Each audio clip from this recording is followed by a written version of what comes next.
Allez, on plonge directement dans le vif du sujet. Lorsqu'il s'agit de décrocher sa certification de responsable de petite ou moyenne structure, on sait bien que l'épreuve ultime, le vrai juge de paix, c'est ce fameux rapport d'activité finale. Pour bien comprendre ce qu'on attend concrètement de cette étape cruciale, j'aime beaucoup utiliser la métaphore du plan d'architecte. Parce qu'au fond, c'est exactement ça.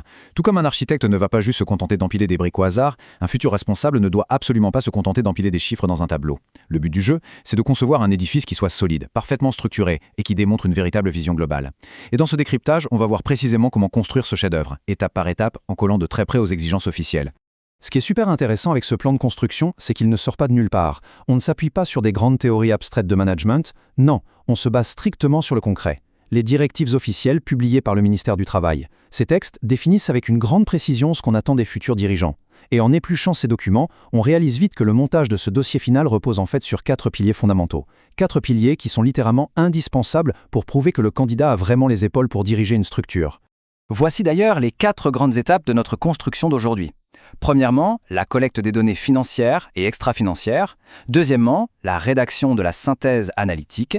Troisièmement, la préparation de la présentation pour la gouvernance. Et enfin, la démonstration de ces fameuses compétences transversales. C'est une progression super logique, super méthodique.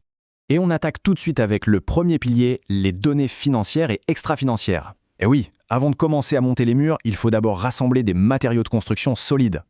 C'est d'ailleurs là qu'on voit briller cette fameuse double casquette du responsable moderne. C'est un vrai numéro d'équilibriste. D'un côté, on a la maîtrise absolue et indispensable des données financières. On parle des soldes intermédiaires de gestion, de la capacité d'autofinancement, de la rentabilité, bref, le nerf de la guerre. Mais, et c'est là que ça devient fascinant, de l'autre côté, on accorde une importance tout aussi vitale aux données extra-financières.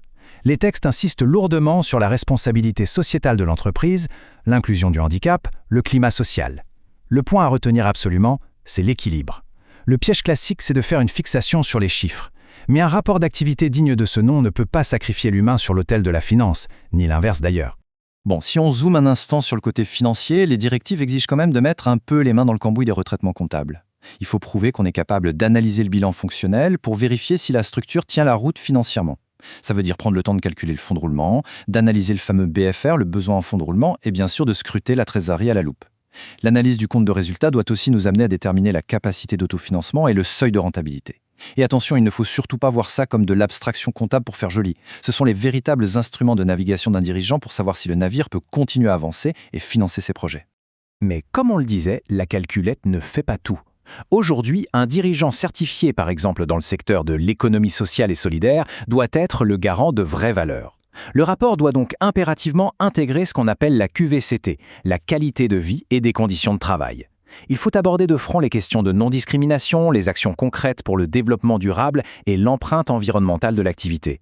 C'est exactement ce qui prouve qu'une structure est vivante, ancrée dans son territoire. En fin de compte, ce sont les vraies fondations humaines de notre édifice. On passe au deuxième pilier, la rédaction de la synthèse analytique. Maintenant qu'on a tous nos matériaux bruts, il va falloir leur donner du sens, raconter une histoire. C'est l'élévation des murs. Et pour ça, la méthode imposée est redoutablement rigoureuse mais super efficace. Étape 1, on fait le tri dans la masse de données pour en extraire vraiment les faits marquants et les réalisations phares de l'année. Étape 2, on sort sa loupe et on analyse les écarts entre ce qu'on avait prévu au budget et la réalité du terrain en faisant toujours le lien entre l'opérationnel et le financier. Et enfin, l'étape 3, qui est souvent la plus exigeante de toutes, justifier par écrit ces fameuses variations. Par exemple, si la rentabilité s'est effondrée ou que la trésorerie est dans le rouge, on doit l'expliquer noir sur blanc. C'est exactement à ce moment précis qu'on quitte le costume de simple observateur pour enfiler celui de vrai stratège. En fait, il faut voir cette synthèse analytique comme l'outil principal de communication du dirigeant. Ce n'est pas juste un document un peu ennuyeux qui va prendre la poussière sur une étagère. Elle apporte un éclairage totalement indispensable pour comprendre pourquoi telle ou telle décision a été prise l'année dernière. Et surtout, elle trace la route pour l'avenir. C'est un véritable tableau de bord vivant qui raconte l'histoire, les succès et les défis de la structure.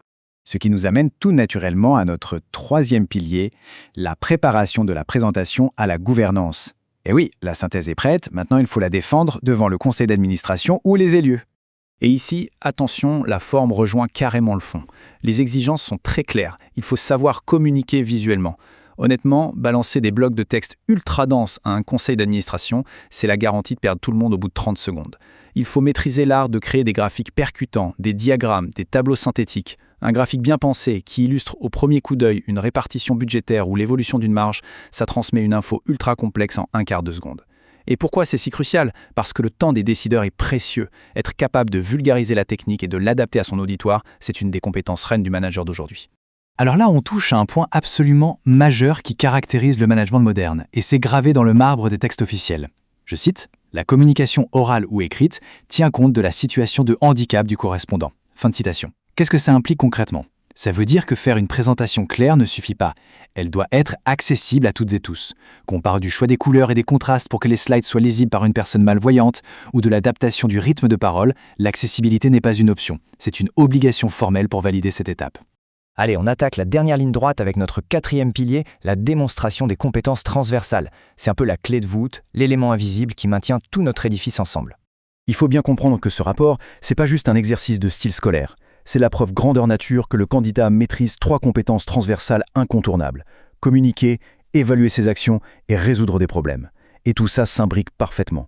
Le simple fait d'analyser finement les résultats obtenus montre directement cette capacité à évaluer l'action de la structure. Et quand on fait face à un écart négatif dans le bilan financier, le fait de proposer des ajustements malins pour corriger le tir l'année suivante, eh bien ça démontre une vraie méthode de résolution de problèmes. Ce qu'un jury cherche vraiment à voir, c'est si l'analyse s'inscrit dans une véritable boucle d'amélioration continue. Pour clôturer cette analyse, il y a vraiment une dernière question à garder en tête. Car au-delà des tonnes de tableaux de financement, au-delà des ratios et de la beauté des graphiques, ce rapport d'activité finale, c'est tout simplement le miroir du futur dirigeant. C'est l'épreuve de vérité qui prouve qu'on sait prendre des données complexes, les vulgariser de manière hyper inclusive et surtout en tirer les bonnes leçons pour l'avenir. En fin de compte, ça démontre qu'on est prêt à prendre à la barre en trouvant ce fameux point d'équilibre parfait entre l'intransigeance de la rentabilité et le respect absolu des valeurs humaines. Et ça, c'est la marque des vrais leaders.